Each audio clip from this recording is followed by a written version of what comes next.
श्री राम जय जय राम श्री राम जय जय राम। प्रकृत्यैव च कर्माणि क्रियमाणानि सर्वशः यः पश्यति तथात्मानमकर्तारं स पश्यति।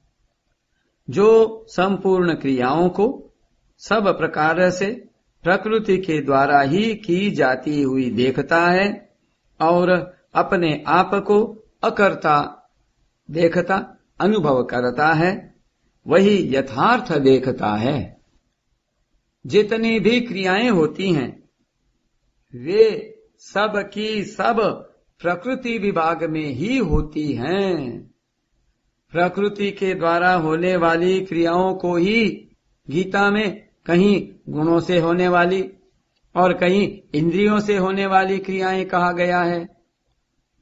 जैसे संपूर्ण कर्म सब प्रकार से प्रकृति के गुणों द्वारा किए जाते हैं।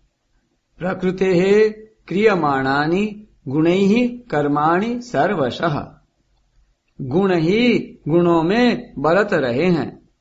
गुणा गुणेषु वर्तन्ते। गुणों के सिवाय अन्य कोई कर्ता है ही नहीं। नान्यम गुणेभ्यः कर्तारं यदा द्रष्टानुपश्यति। इंद्रियां ही इंद्रियों के विषय में बरत रही हैं। इंद्रियाणीन्द्रियार्थेषु वर्तन्ते आदि। तात्पर्य है कि क्रिया मात्र प्रकृति जन्य ही है। अतः प्रकृति कभी किंचन मात्र भी अक्रिय नहीं होती और पुरुष में कभी किंचन मात्र भी क्रिया नहीं होती। इसलिए गीता में आया है कि तत्व को जानने वाला सांख्य योगी मैं स्वयं लेश मात्र भी कुछ नहीं करता हूं ऐसा अनुभव करता है। नैव किंचित करोमीति युक्तो मन्येत तत्ववित्। स्वयं न करता है न करवाता है। नैव कुर्वन् न कारयन्।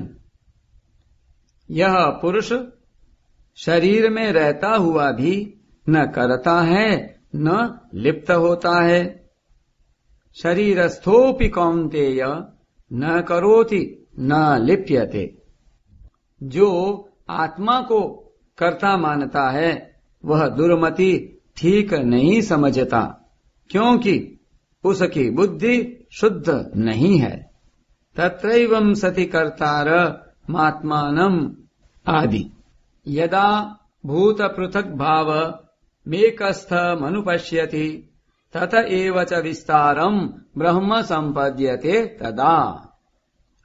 जिस काल में साधक प्राणियों के अलग अलग भावों को एक प्रकृति में ही स्थित देखता है और उस प्रकृति से ही उन सब का विस्तार देखता है, उस काल में वह ब्रह्म को प्राप्त हो जाता है। सृष्टि के संपूर्ण प्राणियों के स्थूल सूक्ष्म तथा कारण शरीर एक प्रकृति से ही उत्पन्न होते हैं, प्रकृति में ही स्थित रहते हैं और प्रकृति में ही लीन होते हैं। इस प्रकार देखने वाला ब्रह्म को प्राप्त हो जाता है, अर्थात प्रकृति से अतीत स्वतः सिद्ध अपने स्वरूप परमात्मा तत्व को प्राप्त हो जाता है। अनादित्वान् निर्गुणत्वात् परमात्मायमव्ययः शरीरस्थोऽपि कौन्तेय न करोति न लिप्यते।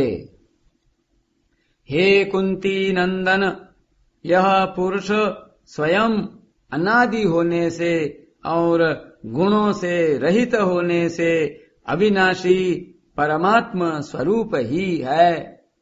यह शरीर में रहता हुआ भी न करता है और न लिप्त होता है।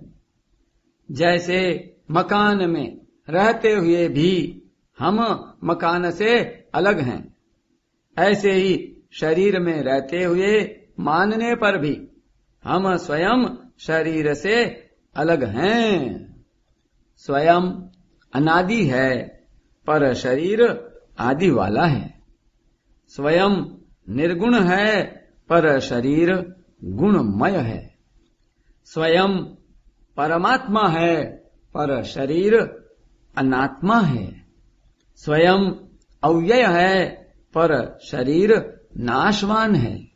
इसलिए अज्ञानी मनुष्य के द्वारा स्वयं को शरीर में स्थित मानने पर भी वास्तव में वह शरीर में स्थित नहीं है, अर्थात शरीर से सर्वथा असंबद्ध है। न करोति न लिप्यते। कारण कि शरीर का संबंध तो संसार के साथ है, पर स्वयं का संबंध परमात्मा के साथ है। अतः वास्तव में स्वयं कभी शरीरस्थ हो सकता ही नहीं।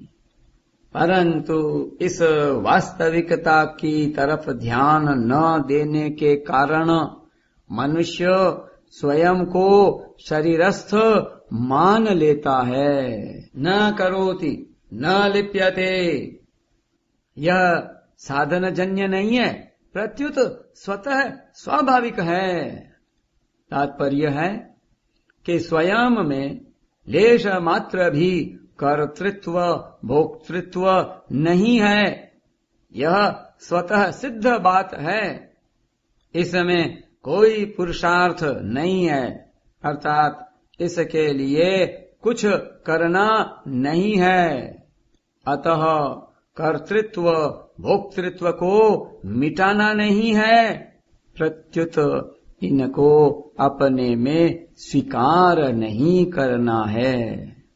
इनके अभाव का अनुभव करना है, क्योंकि वास्तव में ये अपने में हैं ही नहीं। इसलिए साधक को अपने में निरंतर अकर्तृत्व और अभोक्तृत्व का अनुभव करना चाहिए। अपने में निरंतर अकर्तृत्व और अभोक्तृत्व का अनुभव होना ही जीवन मुक्ति है।